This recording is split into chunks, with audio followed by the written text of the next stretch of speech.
We continue now at the top of Daf Pei Vav Amud Aleph in Mesechet Sanhedrin. This is Sanhedrin Daf 86a. The Gemara says, Tani Tana Kamei de Rav Sheshes, and Amora who taught Brises. He taught the Brisa from the previous Amud before Rav Sheshes. Rashi explains, Tani Tana Lahach Masnisa, talking about that Brisa on the previous Amud, to Katani Mochar Li Oviv Chayiv. It said in that Brisa, let's say a person abducts somebody else, and then he sells that person, the person who he abducts, he sells him to his own father. He sells the abductee to his own father. So it said in the Brisa that the person is liable for gonev nefesh, the person is liable for kidnapping, for abducting in such a situation. And so the Amora said this brisa over to Rav Sheshes, and Amar Le, and Rav Sheshes said back, Ani shone Rabbi Shimon Omer, I have learned the following. Rabbi Shimon Omer, that Rabbi Shimon says, Me'achav, the pasuk when it talks about abducting another person, it says from his brethren, or from his brother, Ad sheyotzienu me'reshus echav, you have to take him away from the reshus of his brethren. V'at amrit chayev, and you're saying chayev in this case, Tani Potter, rather you should amend the brisa, it really should be Potter, that he's exempt, meaning over here, if the person is selling the abductee to his own father, so he's not taking him away from the reshus of his brethren, he's actually returning him to the reshus of his brethren, and therefore in such a situation, we should say Potter.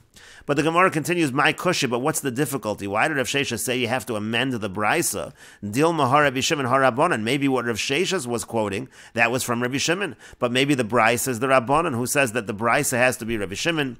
And the Gemara says to that, Lo salka daitach, don't let that enter your mind. Yamar Rabbi Yochanan, because Rabbi Yochanan says, Stam mas nisan Rabbi Meir, in general a Mishnah is Rabbi Meir, Stam Tosefta, if you have an unattributed Tosefta, Rabbi Nechemia, that's Rabbi Nechemia. Stam Sifra, Rabbi Yehuda, in general, an unattributed Sifra is Rabbi Yehuda, and Stam Sifri, Rabbi Shimon, and an unattributed Sifri is Rabbi Shimon, V'kulu alibid Rabbi Akiva, and they're all following Rabbi Akiva, and so you see this Sifri would follow Rabbi Shimon.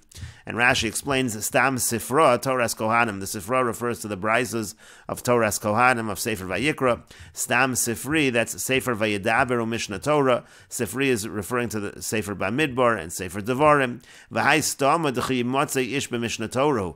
And this unattributed Bryce over here is in Mishnah Torah, meaning to say, again, it's in Sefer Devarim, and therefore we would assume that it is Rabbi Shimon. And Alibad Rabbi Akiva, they're all following Rabbi Akiva, Mimashalamdum Rabbi Akiva Amrum, again, it's all from what they learned from Rabbi Akiva. And the Gemara continues at the two dots. The Mishnah said, Hagonev beno, if somebody abducts his own son, that was a machlokas tanoim in the Mishnah whether he is liable. The Rabbanan said exempt in such a case.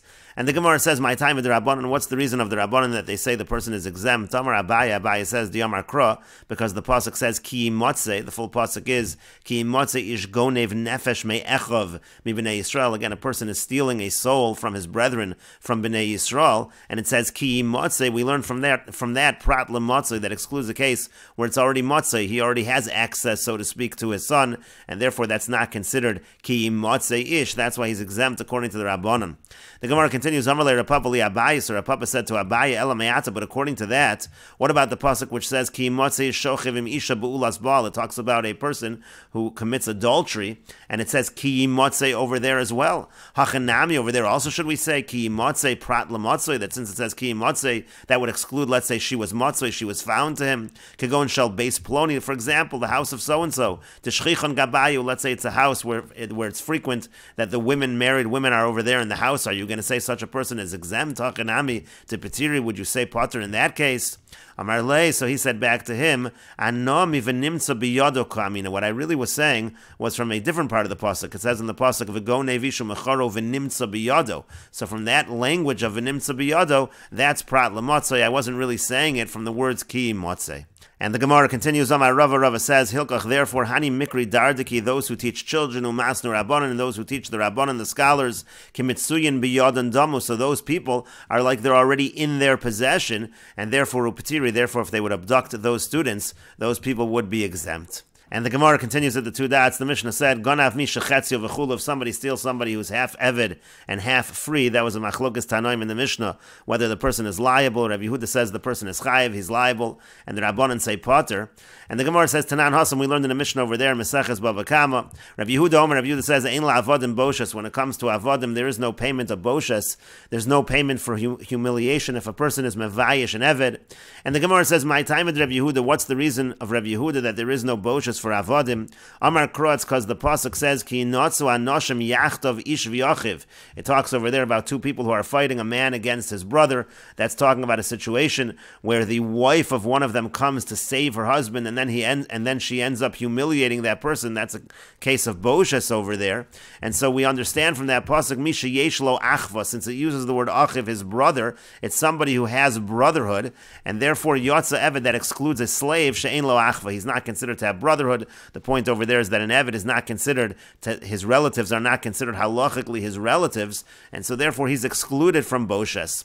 V'rabbanan, now the Rabbanan respond, they disagree, and they say achiv hu b'mitzvos, that an eved is considered to be a brother because he's a brother when it comes to mitzvos. An eved is chayiv in mitzvos, and so therefore he is included within boshes. And Rashi explains, Eved shein lo achva va'afilu im achiv b'nei aviv. Even with his actual biological brothers, the sons of his father, he's not considered to really have brotherhood in the halachic sense. T'chsiv im hachamor am hadome lechamor eino ela kebehema. It's considered like an animal. That's what we learn from the pasuk. It's not considered like a relative. But the Rabbanan say it's not true. Achiv hu b'mitzvos. He is considered a brother in terms of mitzvos because b'chol mitzvos sho'isha chayeves bohen, Eved chayev bohen. In all mitzvos that a woman is chayev, and Eved is also chayiv. The Gamar law lam isha, it's a gzeir shavetz using the word law from isha, and so therefore he is considered achiv. That's the machlokas Rabbanan and Rabbi Yehuda when it comes to boshes.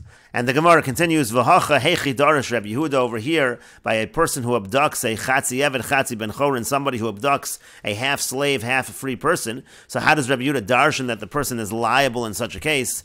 And the Gemara explains savar, because Rabbi Yehuda holds me'echav, the pasuk says me'echav, lafuke avodim, that comes to exclude avodim. In that case, if one abducts an eved, the person is exempt. And b'nei Yisrael, then it says b'nei Yisrael, lemute mishachetzi eved v'chetzi ben chorin, that comes to exclude somebody who's half slave, half free.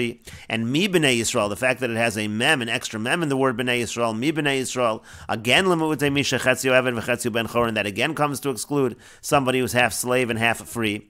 But have a miyat achar miyat, that's an exclusion following an exclusion. Vein miyat achar miyat ela l'rabos. The rule is if you have a double exclusion, that's actually an inclusion, and that's why Rabbi Yehuda says by chetzi eved v'chetzi ben chorin that the person is liable. And the Gemara continues, v'rabbanan, and the Rabbanan, they say me'echav lafuke avodim lo mashmalahu. They say me'echav, that's not excluding avodim to ha'achiv hu b'mitzvos, because he is considered achiv, he is considered his brother when it comes to mitzvahs. And so therefore, according to the Rabbanan, b'nei Yisrael mi b'nei Yisrael, the exclusion of b'nei Yisrael and the exclusion from the extra mem, mi b'nei Yisrael, chad lemute eved v'chad lemute mishachetzi eved v'chetzi ben chorin. One is coming to exclude an eved, and the other one is coming to exclude a chatzi eved chatzi ben chorin. It's not a double exclusion, it's just a single exclusion, and therefore, according to the Rabbanan, both eved and chetzi eved chetzi ben chorin are excluded.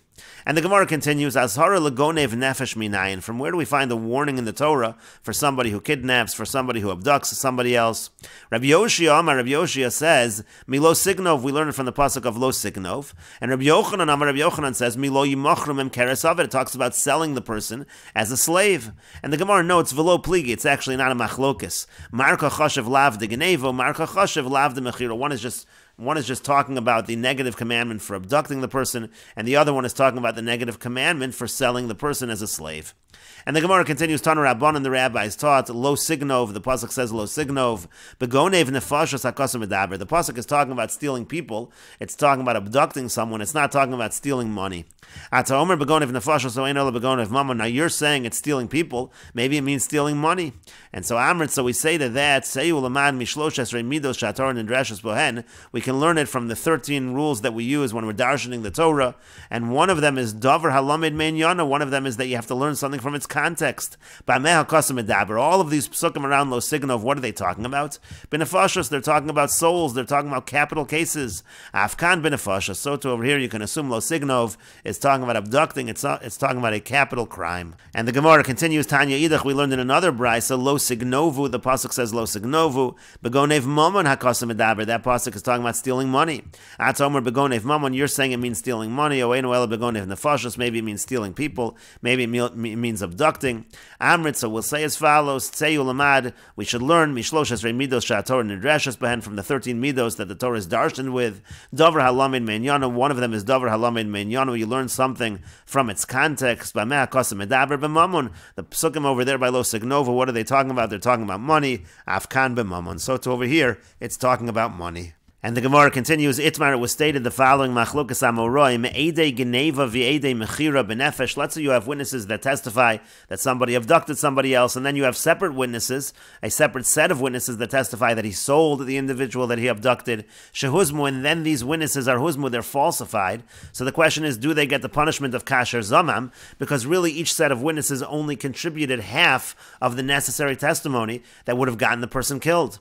And so the Gemara says it's Machlokas Amoroim, Chizkiya Amar Ein Neheragin. Chizkiya says they are not killed, and Rabbi Yochanan Amar Neheragin. Rabbi Yochanan says that they are killed. And the Gemara continues and explains, Chizkiya D'Amar Rabbi Akiva. Chizkiya says like Rabbi Akiva, Damar Davar v'lo Chatzi Davar, who says that it says Davar, you have to testify about an entire matter and not half of the matter. And so therefore over here, according to Chizkiya, each set of witnesses is only testifying about half, and therefore there isn't no Kasher Zamam, they don't get killed.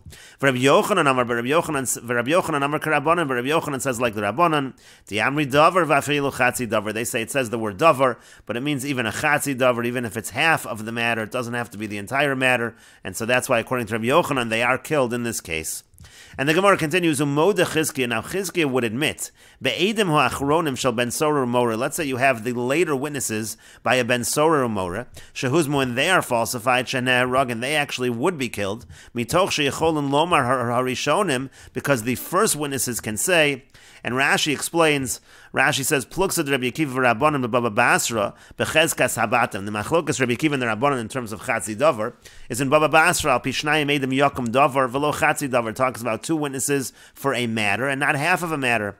V'hai Chatzi Davaru, and this is a Chatzi Davar. Eitzel Kol Kas v'Kas, when you look at each set, the Ilave de Geneva Eino Nerag Misham Edim Mechira Sheyachol Lomar Avdi Macharti v'Ilav Mechira Nami Lo Mechayev Geneva, because if not for the Eidei Geneva, so then the person's not going to be killed just because of Eidei Mechira, because the person can say, I sold my own Eved, so I didn't really abduct him. And if not for the Eidei Mechira, you're not Chayev on Geneva, just abducting a person, the person's not liable to the death penalty for that.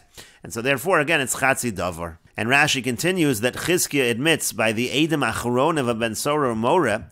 Rashi says, Be'edim Achron shel Ben Sora Umore, D'tanan La'el Masrin Bo B'fnei Gimel, Umalkin also. What we say by Ben Sora Umore is that first we warn him in front of three people, and at first you just give him lashes. And then Chazer V'Kilkel, then if he does it again, he rebels again, so Nidon Be'esrim Ushlosha. So then he's judged with a court of 23 for the death penalty.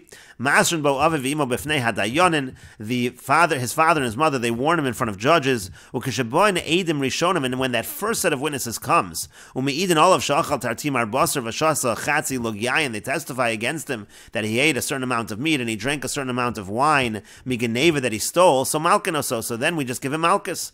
Kedechsiv V'Yisroso, Dahainu Malkus, like it says V'Yisroso, which refers to Malkus. And then Chazer V'Kilkel, then if he does it again, Nidon B'Chav Gimel Lemisa, so then he's judged with a court of 23 for the death penalty. And so that's what the Gemara here is saying, Umoda Chizkiya B'Hanach Achronim.